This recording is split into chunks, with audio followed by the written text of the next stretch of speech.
Nous allons nous intéresser maintenant à un industriel normand très connu du nom de Guy de Graine. Guy de Graine, dont vous connaissez très certainement donc l'entreprise, l'usine qui se trouve à Vire, dans le Calvados, et qui crée des couverts, donc la conception et la création de couverts, de fourchettes, de couteaux, de cuillères. Cette industrie de Vire n'a pas toujours été à Vire, puisqu'elle était autrefois à Sourdeval. Guy de Graine va reprendre donc l'entreprise de son père, qui est une forge, donc située dans la Manche, à Sourdeval. Sourdeval est une commune dans laquelle plusieurs forges à l'époque fonctionnaient et créaient donc des couverts et surtout de la coutellerie.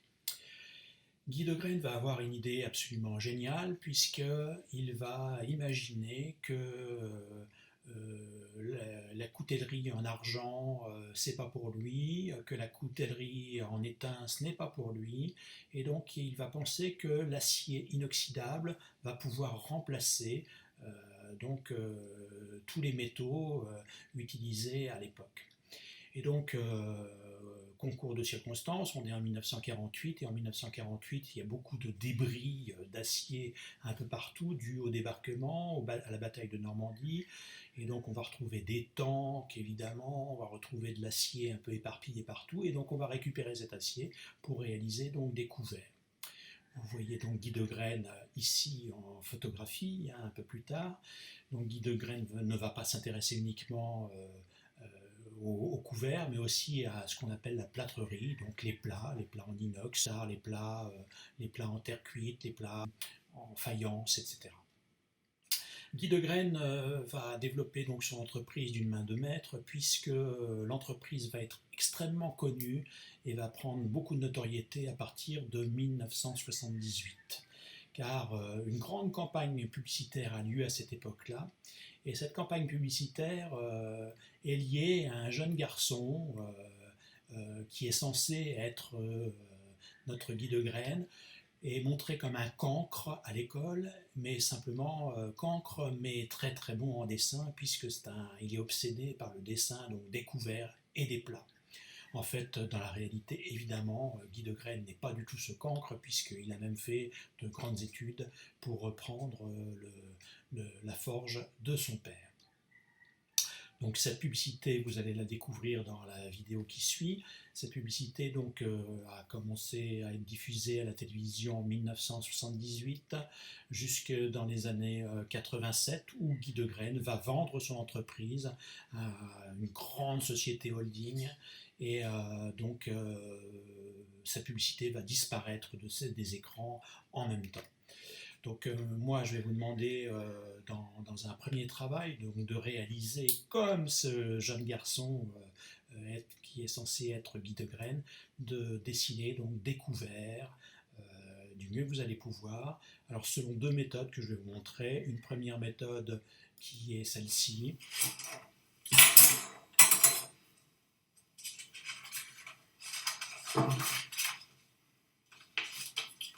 Donc cette méthode, c'est le frottage. On prend un couvert très ouvragé, avec beaucoup de relief, et puis on va frotter donc avec un crayon graphique, un crayon à papier, le contour qu'on va marquer donc avec le doigt, et donc on va frotter très fort comme ça, et puis le dessin va apparaître petit à petit. Ah, Guy de Graine. Savez-vous, messieurs, que notre ami Guy de Graine, levez-vous, a le plus beau palmarès de sa classe. Prix de gravure sur les tables, bien entendu. Prix de dessin sur les murs et sur ses cahiers. Car voyez-vous, monsieur Guy de Graine a la passion des plats, des couverts. Mon pauvre Guy de Graine, c'est pas comme ça que vous réussirez dans la vie. Donc ce frottage va être aussi utilisé par des artistes, notamment un artiste très connu qui s'appelle Max Ernst, qui va utiliser donc cette méthode du frottage pour réaliser donc des empreintes d'objets les plus divers qui soient, puisqu'on peut utiliser beaucoup d'objets, notamment métalliques, puisque ça fonctionne bien avec.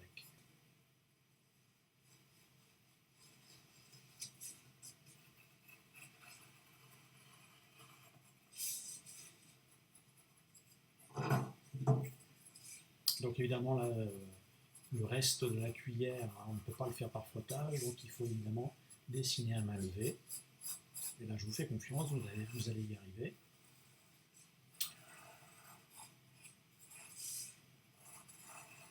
Donc, pensez à bien ombrer donc, au crayon à papier de façon à avoir quelque chose d'assez réaliste, puisque le crayon à papier hein, donne bien l'idée de du métal. Là.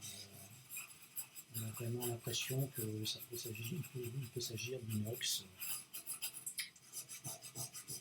Voilà. Et en frottant, hein, on obtient des ombres assez intéressantes.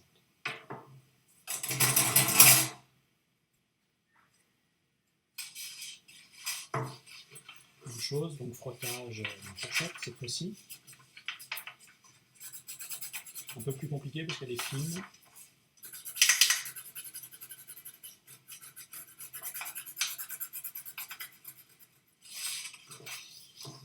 Donc pareil, hein, je me satisfais vraiment simplement de la partie manche. Parce que le reste, on va le faire complètement à la main.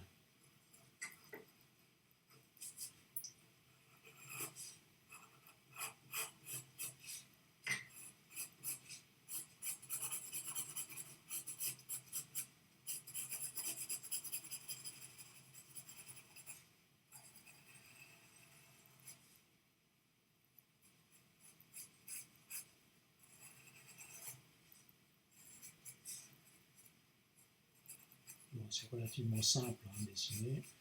Bon, la fourchette est un peu plus compliquée parce qu'il faut que les dents soient bien ajustées, mais bon.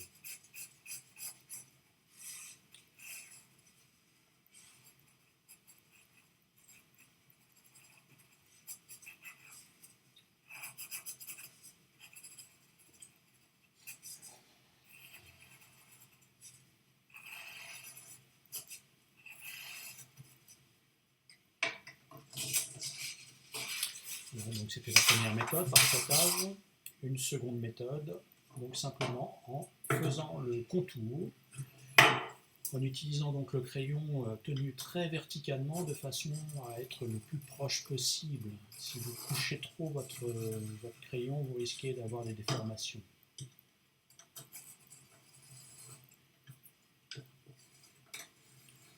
Donc c'est un contour assez grossier et assez facile à réaliser.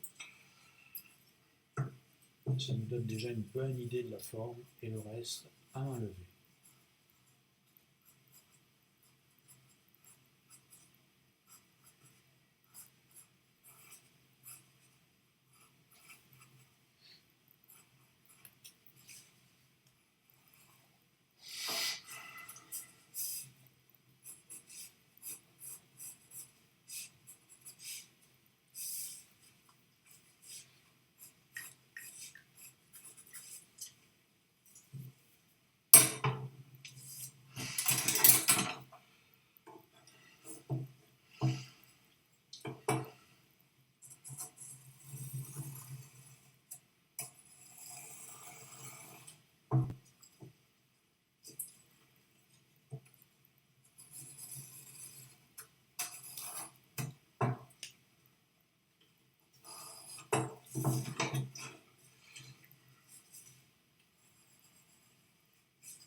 Mon pauvre Guy de Graine, c'est pas comme ça que vous réussirez dans la vie.